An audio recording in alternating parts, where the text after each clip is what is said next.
తేలిపోయిందని చెప్పి వారికి తోసినట్టుగా వాళ్ళు రాసుకుంటున్నారు.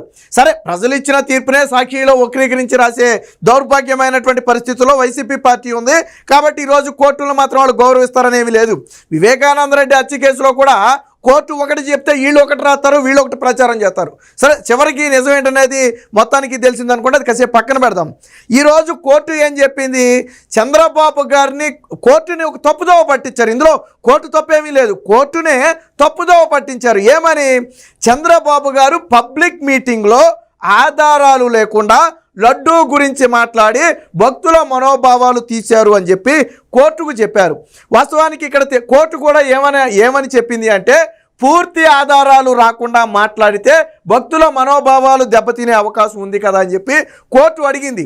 అంతే తప్ప లడ్డూలో కల్తీ జరగలేదని కానీ, నేతిలో కల్తీ జరగలేదని కానీ, ఏఆర్ సంస్థ మంచి సంస్థని సర్టిఫికేట్ ఇవ్వటం కానీ, లేదా ఇందులో చంద్రబాబు నాయుడు తప్పు ఉందని కానీ ఎక్కడా ఎటువంటి వ్యాఖ్యలు చేయలేదు. కోర్టు ఇంటెన్షన్ ఏంటంటే, పూర్తి ఆధారాలు లేకుండా మాట్లాడితే భక్తుల మనోభావాలు దెబ్బతింటాయి కదా అనేది కోర్టు మాట్లాడినటువంటి మాట. ఇక్కడ ఇప్పుడు మనం ఆధారాల దగ్గరికి వద్దాం. ఇదే ఆధారాలు ఏదైతే ల్యాబ్ రిపోర్ట్లు ఎన్డీడీబీ ఇచ్చినటువంటి ల్యాబ్ రిపోర్ట్లు ఉన్నాయో ఆ ల్యాబ్ రిపోర్ట్లు సుప్రీంకోర్టు పరిశీలించింది కదా, మరి ఎక్కడా తప్పని చెప్పలేదే. సుప్రీంకోర్టు ల్యాబ్ రిపోర్ట్ను పరిశీలించింది కదా, ఎక్కడా తప్పని చెప్పలేదు కదా. వాస్తవానికి చంద్రబాబు గారు పబ్లిక్ మీటింగ్లో మాట్లాడలేదు, ఇక్కడే కోర్టును తప్పుదోవ పట్టించారు వీళ్ళు.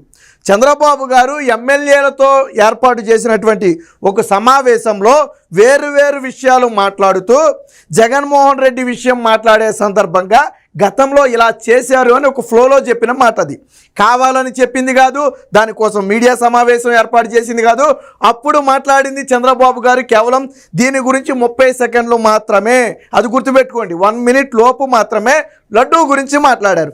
ఎందుకు మాట్లాడారు అంటే, అప్పటికే రిపోర్ట్లు ఉన్నాయి, అప్పటికే ఏఆర్ సంస్థను బ్లాక్ లిస్ట్లో పెట్టారు, అప్పటికే నందినికి నేతిని ఇవ్వటం కూడా జరిగింది. వాస్తవానికి ఇక్కడ రేపు కోర్టు విచారణ అయిపోలా, ఇక్కడితో విచారణ అయిపోలా, విచారణ ముందుకు సాగుద్ది, అసలు కథ ముందుంది. కోర్టు కూడా ఏం చెప్పుద్ది, ఎన్డీడీబీ ఇచ్చినటువంటి రిపోర్టు తప్పని కోర్టు ఎక్కడా చెప్పలా. అలాగే 4 లారీలు వాడారు, 4 లారీలు వెనక్కి పంపారు అనేది దాదాపుగా కోర్టు కూడా అంగీకరించింది. మరి వాడిన లారీలు కల్తీయే కదా, ఎన్డీడీబీ ఇచ్చినటువంటి రిపోర్టు ప్రకారం వాడిన లారీలు కల్తీనే కదా.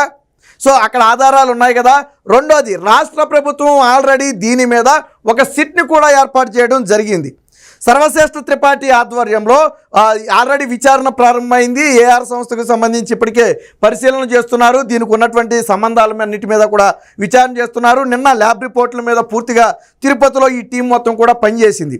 అంటే ఆల్రెడీ సిట్టు తన పని తాను చేసుకుంటూ పోతుంది. రేపు అసలు విషయాలు సిట్టు బయట పెడుతుంది. పోతే ఇక్కడ ఏఆర్ సంస్థకు ఎక్కడా కూడా కోర్టు సర్టిఫికేట్ ఇవ్వాల. ఏఆర్ సంస్థ ఇప్పుడు వాస్తవానికి జగన్మోహన్ రెడ్డి చిత్తశుద్ధి నిరూపించుకోవాలి అంటే వచ్చిన ట్యాంకర్లలో నెయ్యి మంచి నెయ్యి అని చెప్పగలగాలి. ఎందుకంటే 8 ట్యాంకర్లు వస్తే 4 ట్యాంకర్లు వాడారు, 4 ట్యాంకర్లు రిజెక్ట్ అయ్యాయి. సో 8 ట్యాంకర్లు ఒకే క్వాలిటీతో వచ్చినటువంటి నేతి ట్యాంకర్లు, ఒకే సంస్థ పంపినటువంటి నేతి ట్యాంకర్లు. ఇక్కడ మీరు గమనించండి, ఏఆర్ సంస్థ కూడా మేము 4 ట్యాంకర్లే పంపాము, ఆ 4టిని తిరిగి వెనక పంపారని ఏఆర్ సంస్థ కూడా చెప్పలా. జగన్మోహన్ రెడ్డి ఏమంటాడు, 4 ట్యాంకర్లు వెనక పంపారుగా అంటాడు, కానీ వచ్చింది 8 ట్యాంకర్లు కదా జగన్మోహన్ రెడ్డి. నువ్వు అదేందుకు చెప్పవు? ప్రజలకు వైసీపీ సగమే చెబుతుంది. 4 ట్యాంకర్లు వెనక పంపారు, వాడలేదు అంటున్నారు. మరి లోనికి వెళ్ళిపోయిన 4 ట్యాంకర్ల సంగతి ఏంటి? ఏఆర్ సంస్థ పోని చెప్పిందా, మేము ఇచ్చిందే 4 ట్యాంకర్లని ఏఆర్ సంస్థ చెప్పిందా? ఇక్కడ లారీ నెంబర్లతో సహా వచ్చిన టైము డేటుతో సహా ఆల్రెడీ టీటీడీ రిలీజ్ చేసింది. తప్పు అని ఏఆర్ సంస్థ చెప్పలా.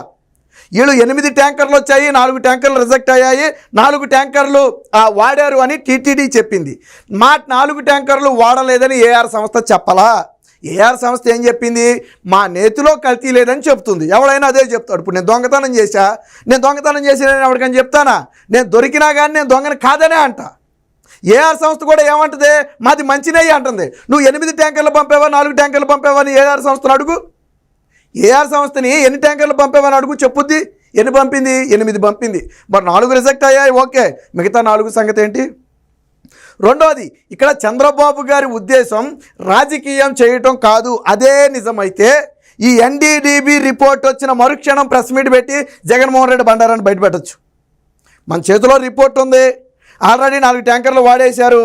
సో అంతకంటే పెద్ద ఆధారం అక్కర్లా. కానీ చంద్రబాబు గారు నెలన్నర వరకు కూడా ఏమీ మాట్లాడాల. ఎందుకు మాట్లాడలేదు అంటే ఇది భక్తుల మనోభావాలకు ముడిపడిన అంశం, దీన్ని రాజకీయం చేయటం కరెక్ట్ కాదు అని మాట్లాడాల. ఆ రోజు కూడా చంద్రబాబు గారు వేరే విషయాలు మాట్లాడుతున్న నేపథ్యంలో ఈ విషయం బయటకు వచ్చింది తప్ప దీన్ని కావాలని మాట్లాడింది కాదు. దీనికోసం ప్రెస్ మీట్ కూడా పెట్టాను. ఇందాకే చెప్పా, ఈ లడ్డూ విషయం 30 సెకండ్లు 1 మినిట్ మాత్రమే చంద్రబాబు గారు మాట్లాడారు.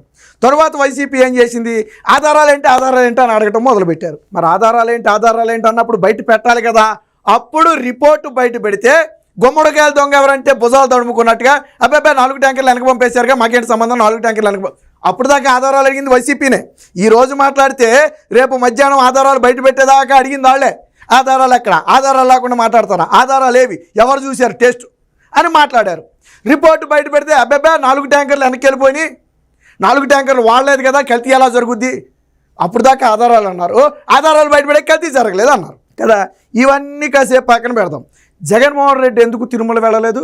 నువ్వు తిరుమలలో అపచారం చేసావని నీ మీద ఒక నిందబడింది కదా. అది తప్పో ఒప్పో వెంకటేశ్వర స్వామి చూసుకుంటాడు, పక్కన పెడదాం. నువ్వు తిరుమల కాలినడకనే వెళ్తానన్నావు, తర్వాత కాలు నిప్పన్నావు, తర్వాత డైరెక్ట్గా వెళ్ళి దర్శనం చేసుకుంటానన్నావు, తర్వాత చంద్రబాబు నాయుడు అడ్డుకున్నాడు కాబట్టి నేను వెళ్ళలేదు అన్నావు. అసలు మ్యాటర్ ఏంటంటే నువ్వు డిక్లరేషన్ ఇవ్వలేదు. అంటే వెంకటేశ్వర స్వామి మీద కానీ, హిందువుల మనోభావాల మీద కానీ, లేదా టీటీడీ సాంప్రదాయాల మీద కానీ జగన్మోహన్ రెడ్డికి చిత్తశుద్ధి లేదు, భక్తి లేదు, విలువ లేదు కదా. మరి అలాంటప్పుడు మీరు ఎలాగ ఈరోజు నేతి గురించి మాట్లాడతారు? భక్తులకు తెలుసు కోర్టు ఎక్కడా కూడా చంద్రబాబు గారిని తప్పు పట్టల, కానీ ఆధారాలు లేకుండా మాట్లాడితే ఇవి మనోభావాలు దెబ్బతినే అవకాశం ఉంటుంది అనేది కోర్టు భావన. అంతేగాని చంద్రబాబు గారిని మీరు తప్పు మాట్లాడారు, మీ మీద చర్యలు తీసుకుంటామని కానీ, లేదా మీరు మాట్లాడింది తప్పు కాబట్టి ఈ కేసును కొట్టేస్తున్నాం కానీ, ఇప్పుడు వైసీపీ సోషల్ మీడియా డప్పు కొట్టుకుంటున్నారు కదా. నేను ఒక చిన్న ప్రశ్న అడుగుతా, నిజంగా ఇందులో తప్పే లేకపోతే చంద్రబాబు గారు మాట్లాడిందే తప్పు, మీరు చేసిందే కరెక్ట్ అయితే కేసు ఈ పాటికి క్లోజ్ అయిపోవాలి కదా. ఇందులో ఎటువంటి ఆధారాలు లేవు కాబట్టి ఈ కేసును మేము క్లోజ్ చేస్తున్నాం. సో మరి దీని మీద ఎటువంటి విచారణ అవసరం లేదు, కల్తీ జరగలేదు, ఏఆర్ సంస్థ మంచి సంస్థ అని ఒక సర్టిఫికేట్ ఇవ్వచ్చు కదా. కోర్టు ఇవ్వలేదు కదా. ఎందుకు ఇవ్వలేదు అంటే విచారణ ఇప్పుడే ప్రారంభమైంది, ముందు ఉంది. అసలు సిట్టు బయటికి లాగిన తర్వాత ఆ ఆధారాలన్నీ కోర్టులో పెడితే అప్పుడు తెలుస్తుంది. పోనీ మీకు రాష్ట్ర ప్రభుత్వం ఏర్పాటు చేసిన సిట్టు మీద నమ్మకం లేదు, సిబిఐ ఎంక్వైరీ జగన్మోహన్ రెడ్డి అడిగాడా? జగన్మోహన్ రెడ్డి సిబిఐ ఎంక్వైరీ అడగలేదు కదా. పోనీ ఈరోజు కోర్టులో అడిగాడా?